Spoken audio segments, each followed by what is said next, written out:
فیض رمضان فیض رمضان فیض رمضان فیض رمضان فیض رمضان فیض رمضان فیض رمضان. بسم اللہ الرحمن الرحیم.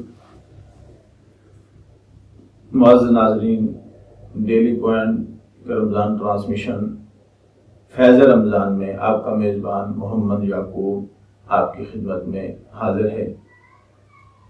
آج ہمارے مہمان علامہ انجم ارشاد قاسمی صاحب ہمارے ساتھ موجود ہیں. ان کے ساتھ ہم جس عنوان پر گفتگو کرنے جا رہے ہیں ایک بظاہر عمومی عنوان ہے اور ہر مومن کے ایمان کا حصہ بھی ہے. جتنا وہ عوامی اور عمومی ہے اتنا ہی اہمیت کا حامل ہے. وہ ہے عظمت صحابہ رضوان اللہ عنہم اجمعین. شان صحابہ رضوان اللہ عنہم اجمعین کے تحت میں اتنا ہی کہہ سکوں گا، محمد قرآن تو تفسیر صحابہ، محمد قرآن تو تفسیر صحابہ، محمد حدیث تو تشریح صحابہ، محمد سورج تو کرنے صحابہ، محمد پھول تو خوشبو صحابہ، محمد استاد تو شاگرد صحابہ، محمد پیر تو مرید صحابہ، محمد سالار تو فوج صحابہ، محمد پیغمبر تو رہبر صحابہ. صحابہ رضوان اللہ عنہم اجمعین یہ وہ ایک نفوس قدسیہ کی جماعت ہے جنہوں نے امت کی رہنمائی کی. آئیے اپنے مہمان سے اس سلسلے میں ہم سننا چاہیں گے کہ صحابہ کرام رضوان اللہ عنہم اجمعین کے ساتھ محبت، الفت، عقیدت ایمانی اور قرآنی صورت میں کیا حیثیت رکھتی ہے اور کس انداز میں ہمیں صحابہ کرام رضوان اللہ عنہم اجمعین کے ساتھ بہیو کرنا چاہیے. اعوذ باللہ من الشیطان الرجیم. بسم اللہ الرحمن الرحیم. انا نحن نزلنا الذکر وانا له لحافظون. صدق اللہ العظیم. جیسا کہ آپ نے فرمایا کہ حضرات صحابہ کرام معیار ہیں ہمارے ایمان کا، تو میں نے جو آیت مبارکہ تلاوت کی ہے، اللہ تعالیٰ اس میں ارشاد فرماتا ہے کہ ہم نے اس ذکر یعنی قرآن مجید کو نازل کیا اور ہم اس پہ حافظ رہیں گے. معلوم یہ ہوا کہ قرآن پاک کا سب سے پہلا حافظ خود اللہ تعالیٰ ہے. حافظ لفظ حفاظت سے ہے. پورے دین کی حفاظت کرنا، پوری شریعت کی حفاظت کرنا، قرآن کی حفاظت کرنا، گویا کہ اللہ تعالی حافظ ہے اور اللہ تعالی اس کی حفاظت کرنے والا ہے. پھر اللہ تعالیٰ نے اپنے تکوینی نظام کے تحت حفاظت کے لیے کچھ لوگوں کو چنا. اس کی بھی صراحت قرآن مجید میں فرما دی. فرمایا ثم اورثنا الکتاب الذی نصطفینا من عبادنا. سب سے پہلے جو چنے گئے وہ حضرات صحابہ. اس قرآن کی حفاظت کے لیے اب میں آتا ہوں کہ اللہ تعالیٰ نے قرآن مجید کی حفاظت کے لیے جو لشکر ترتیب دیا، اس لشکر کا سپہ سالار خود اللہ بنا اور اس لشکر کے سپاہی اور جماعت اور فوج سب سے پہلی صحابہ تھی. اور یہ میں نے ایسے نہیں کہا، یہ ترکیب بالکل قرآن مجید میں موجود ہے. فرمایا اولئک حزب اللہ، کہ یہ اللہ کی فوج ہے، اللہ کا لشکر ہے، اللہ کی جماعت ہے. انبیاء کرام کے بعد صحابہ کرام ایک ایسی جماعت ہے کہ ان کی ذات میں کیڑے نہیں نکالے جا سکتے، یا دوسرے لفظوں میں ان کی ذات پر تنقیس نہیں کی جا سکتی. ہر بندے کی بات پر تنقیس ہو سکتی ہے، تنقید ہو سکتی ہے، کیڑے نکالے جا سکتے ہیں. انبیاء کی ذات میں نہیں نکالے جا سکتے، اور انبیاء کے بعد صحابہ ایسے ہیں کہ ان کی ذات میں تنقیس نہیں کی جا سکتی. اچھا، گنجائش ہی نہیں ہے جی اس میں. کیوں میں عرض کرتا ہوں؟ وہ اس لیے کہ بندہ اپنے عمل سے صحابی نہیں بنتا. بالکل. صحابہ میں نے یہ بات کی کہ صحابہ کے عمل پر بحث نہیں کی جا سکتی. صحابہ کے عمل پر بحث کیوں نہیں کی جا سکتی؟ اس لیے کہ صحابی عمل سے نہیں بنتا.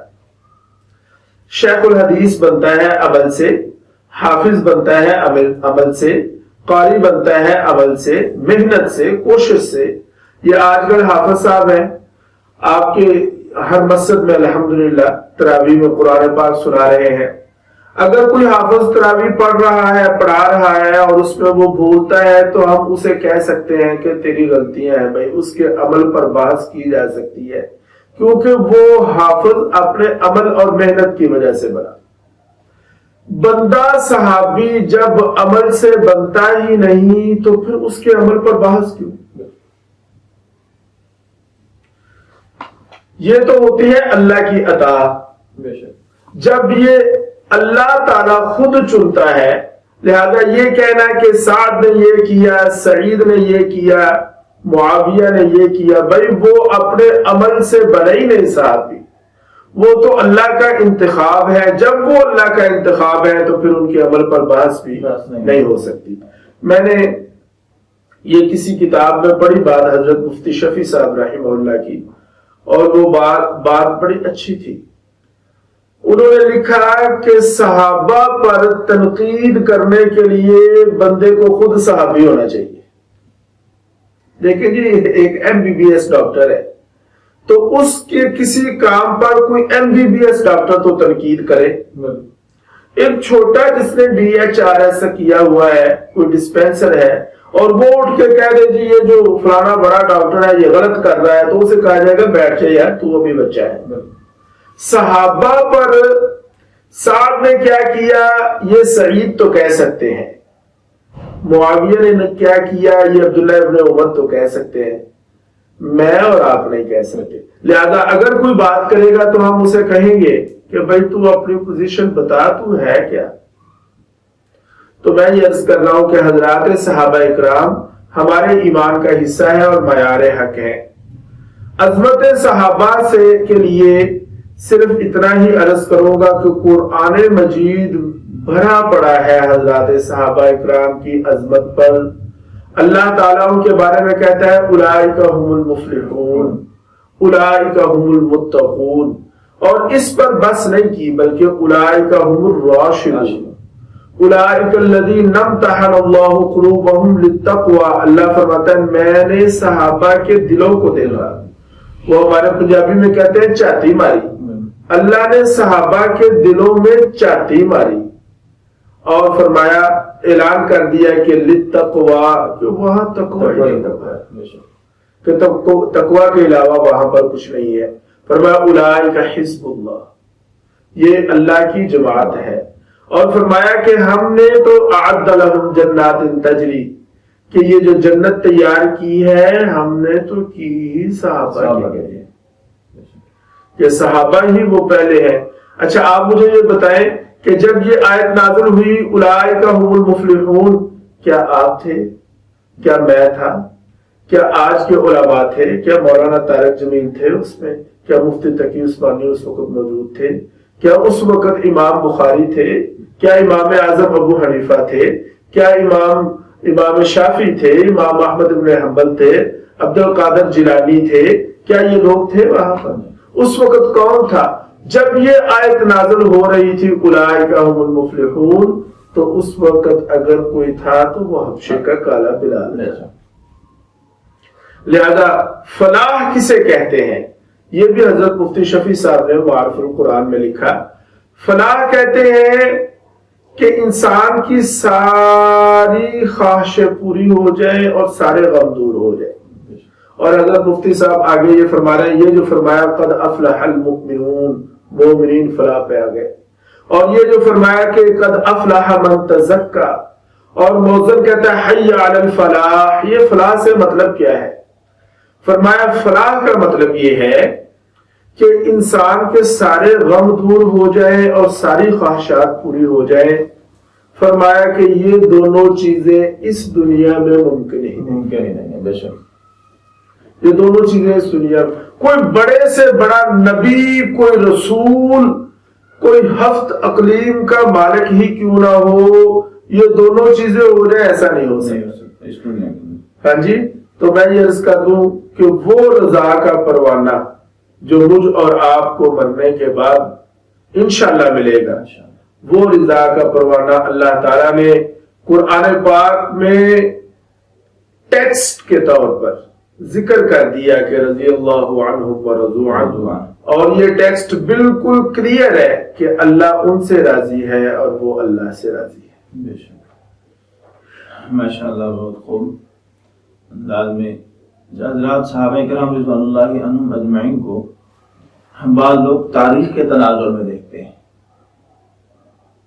تو اس سلسلے میں آپ ناظرین کی جو ہے وہ رہنمائی فرما دیں کہ حضرات صحابہ کرام کیسی شخصیت ہیں، کس تناظر میں ان کو دیکھنا چاہیے تاکہ ہمارے ایمان جو ہے وہ محفوظ رہ سکے. دیکھیں جی، حضرات صحابہ کرام تاریخی شخصیات نہیں ہیں، قرآنی شخصیات ہیں. اس لیے جس طرح اصحاب کہف، حضرت لقمان، اور اسی طرح یہ جو قرآن پاک میں واقعات ہیں مختلف امتوں کے، قوم عاد کے، قوم سمود کے، اصحاب مدین کے، اصحاب الاخدود کے، جس طرح یہ ساری چیزیں قرآنی ہیں، اسی طرح صحابہ بھی قرآنی. لہذا جب ہم نے شان صحابہ کو دیکھنا ہے تو ہمیں تاریخ پر نہیں جانا چاہیے. یہاں پر ایک بات اور عرض کر لوں اور اس کو نوٹ کر لیا جائے کہ تاریخ ہوتی ہے. تاریخ کیا ہوتی ہے اس بارے میں کہ تاریخ مورخ کے ذہن کی عکاس ہوتی ہے. دیکھیں آج کل دور چل رہا ہے مثال کے طور پہ پی ٹی آئی کا، مخالفین بھی موجود ہیں اور محبتی بھی موجود ہیں، دونوں طرح کے مورخ ہیں. کل کو جب وقت گزر جائے گا تو دونوں تاریخیں آنے والی نسلوں کے سامنے آئیں گی. اب کیا ہے، جو حمایتی ہوگا اس نے لکھا ہوگا کہ پی ٹی آئی نے یہ کارنامے، یہ کیا، وہ ایسے لکھے گا. بھٹو صاحب کا دور گزرا تو اس وقت بھٹو کے حمایتی بھی تھے، مخالف بھی تھے. گویا کہ مؤرخ کا جیسا ذہن ہوگا وہ تاریخ بھی ویسی لکھے گا، وہ اپنا ایک نقطہ نظر پیش کرے. بالکل. لہذا تاریخ مؤرخ کے ذہن کی عکاس ہوتی ہے، تاریخ پہ اعتبار نہیں کیا جا سکتا. صحابہ کرام رضوان اللہ عنہم اجمعین قرآنی شخصیات ہیں. اب قرآن کے مقابلے میں تاریخ کتنی ہی کوئی معتبر کیوں نہ آئے تو وہ دریابر کر دی جائے گی اور بات قرآن کی ہی مانی جائے گی انشاءاللہ. علامہ صاحب آپ سے سوال، ایک لفظ صحابہ ہے اور ایک لفظ اہل بیت ہے. بعض طبقات ہم دیکھتے ہیں کہ وہ صرف لفظ صحابہ کو ہی کوٹ کرتے ہیں اور بعض صرف لفظ اہل بیت کو کوٹ کر رہے ہوتے ہیں، اور بعض جو ہے صحابہ اور اہل بیت دونوں کو. تو اس میں صحابہ اور اہل بیت میں کیا فرق ہے، کیا الگ الگ معاملات ہیں، اس میں تھوڑی سی جو ہے وہ روشنی ڈال دیجیے. جی ماشاءاللہ، آپ نے بڑا اچھا سوال کیا. تو اس سلسلے میں یہ عرض کروں گا کہ اہل بیت یہ بھی ہمارا ایمان کا حصہ ہے اور صحابہ بھی ہمارے ایمان کا حصہ ہے. لفظ صحابہ جامع لفظ ہے جو کہ شامل ہے اہل بیت کو بھی. لہذا اگر کوئی صحابہ لفظ بولے گا تو اہل بیت بھی اس میں آ جائیں گے. یہ ہماری ایک اصطلاح ہے کہ ان دونوں کے درمیان صحابہ اور اہل بیت میں نسبت کیا ہے. تو صحابہ اور اہل بیت میں نسبت ہے عموم خصوص مطلق کی. لہذا لفظ صحابہ بول کر اہل بیت بھی اس میں آ جائیں گے، لیکن اگر لفظ اہل بیت بولا جائے گا تو صحابہ اس میں شامل نہیں ہوں گے. ایک بات. دوسری گزارش ذرا تھوڑے سے اس طرف بھی توجہ ہونی چاہیے، وہ یہ ہے کہ صحابی اصل شرف صحابیت ہے. جی میں نے بہت بڑی بات کر دی کہ اصل شرف صحابیت ہے. اہل بیت ہونا یہ دوسرے نمبر کی بات ہے. حضرت حسین رضی اللہ تعالیٰ عنہ صحابی بھی ہیں، الحمدللہ اہل بیت بھی ہیں، اسے ہم کہہ سکتے ہیں کہ یہ سونے پر سہاگا ہے۔ لیکن اگر کوئی اہل بیت ہو صحابی نہ ہو، یہ ابو جہل، یہ ابو لہب، یہ کون لوگ تھے؟ یہ حضور کے چچا تھے، کلمہ نہیں پڑھا، صحابی نہیں بنے۔ لہذا یہ بات میرے اور آپ کے ذہن میں ہونا چاہیے کہ اصل شرف صحابیت ہے۔ شرف صحابیت کے بعد اگر کوئی اہل بیت میں سے بھی ہے تو یہ سونے پر سہاگا، الحمدللہ۔ اور اگر کوئی کتنا ہی نبی کا سگا بیٹا ہی کیوں نہ ہو، صحابی نہیں ہے تو نجات نہیں۔ یہاں یہ واقعی آپ نے بہت بڑی بات کی ہے، صحابہ اور اہل بیت دونوں ہمارے ایمان کا حصہ ہیں، لیکن کیا یہ لفظ اہل بیت جو ہے یہ ان پر بولا جا سکے گا؟ ابو جہل یا ابو لہب وغیرہ، کیونکہ وہ قریبی اگرچہ رشتے دار ہیں، ابو لہب خصوصاً علیہ وسلم کے جو ہے وہ چچا ہیں، تو کیا یہ لفظ اہل بیت ان پر صادق آ سکتا ہے؟ دیکھیں جی، میں نے تو یہ مثال دینے کے لیے بات کی ہے، لیکن لفظ اہل بیت بھی قرآنی لفظ ہے، اور حضور نبی کریم صلی اللہ علیہ وسلم کے دیکھیں وہ قرآن مجید کی آیات کی طرف آپ جائیں کہ حضرت نوح علیہ السلام نے کیا عرض کیا کہ یا اللہ آپ نے تو یہ وعدہ کیا تھا کہ آپ میرے اہل پر ایسا نہیں کریں گے، تو اللہ نے کیا فرمایا؟ انہ لیس من اہلک، لہذا ایمان شرط ہے، اگر ایمان ہے تو وہ اہل ہے، اور اگر ایمان ہے تو وہ اہل بھی، اور اگر ایمان نہیں ہے تو وہ اہل بھی نہیں ہے۔ تو اہل بیت کے ضمن میں وہی آئیں گے جو اہل ایمان ہیں، جو اہل ایمان، جو آپ صلی اللہ علیہ وسلم پر ایمان لائے تو اہل بیت۔ ہمارے جو اکابرین ہیں انہوں نے لفظ صحابہ استعمال فرمایا، کثرت سے لفظ صحابہ ایک جامع لفظ ہے، چونکہ جس میں اہل بیت بھی شامل ہو جاتے ہیں۔ اگر صرف اہل بیت جو ہے وہ لیں گے تو اس میں صحابہ جو ہے وہ شامل نہیں ہوں گے۔ اگر دونوں ملا کے لے لیا جائے تو یہ بھی نور علی نور ہے کہ دونوں کا واضح اظہار ہو جاتا ہے، تاکہ کسی بھی بد باطن کو اپنے خوبص باطن کے اظہار کا موقع نہیں ملتا۔ ناظرین، یہاں میں ایک چھوٹی سی بات ایڈ کرتا چلا جاؤں، یہ بات ذہن نشین کر لیجئے، صحابہ بھی ایمان کا حصہ ہیں، اہل بیت بھی ایمان کا حصہ ہیں۔ صحابہ کے بغیر بھی ایمان نامکمل، اہل بیت کے بغیر بھی ایمان نامکمل۔ جو طبقہ صرف صحابہ کو مانے، اہل بیت کا انکار کرے، وہ بھی مومن نہیں، اور جو صرف اہل بیت کو مانے اور صحابہ کا انکار کرے وہ بھی مومن نہیں۔ معیار ایمان کے لیے شرط ہے صحابہ و اہل بیت دونوں کی حسین امتزاج کے ساتھ ان کو لے کر چلنا، ان کے ساتھ محبت، الفت، عقیدت کا اظہار کرنا، ان کی مکمل اتباع اور اطاعت کرنا، ان کے اعمال کو دیکھ کر ویسا کرنا، یہ ہمارے لیے دنیا کی بھی کامیابی ہے، آخرت کی بھی کامیابی ہے۔ علامہ صاحب کے ساتھ ہماری نشست بہت ہی خوبصورت، معلومات افزا رہی، اللہ آپ کو جزائے خیر دے۔ آپ اپنی مصروفیات میں سے وقت نکال کر ہمارے یہاں تشریف لائے ہمارے پروگرام میں، اللہ جل شانہ آپ کے اس آنے کو قبول فرمائے۔ تو ناظرین، اب میں آپ سے اجازت چاہوں گا اس کے ساتھ کہ صحابہ کرام رضوان اللہ عنہم اجمعین قرآنی شخصیات ہیں، احادیث کی شخصیات ہیں، ان کو کبھی بھی تاریخ کے تناظر میں توڑ کر کے اپنے ایمان کو برباد نہیں کرنا چاہیے۔ آخرت کی کامیابی کے لیے صحابہ پر ایمان رکھنا انتہائی ازحد ضروری ہے، وگرنہ دنیا کی بھی ناکامی ہے اور آخرت کی بھی ناکامی ہے۔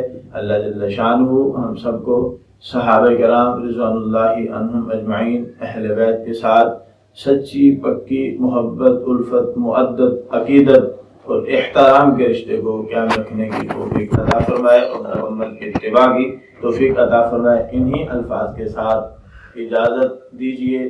دیکھتے رہیے ڈیلی پوائنٹ، لائک اور کمنٹ کرنا نہ بھولیے، ڈیلی پوائنٹ کو سبسکرائب کرنا نہ بھولیے، تاکہ ہماری ہر آنے والی ویڈیو آپ تک بر وقت جو ہے وہ پہنچ سکے۔ اللہ حافظ۔ فیض رمضان، فیض رمضان، فیض رمضان، فیض رمضان، فیض رمضان، فیض رمضان، فیض رمضان.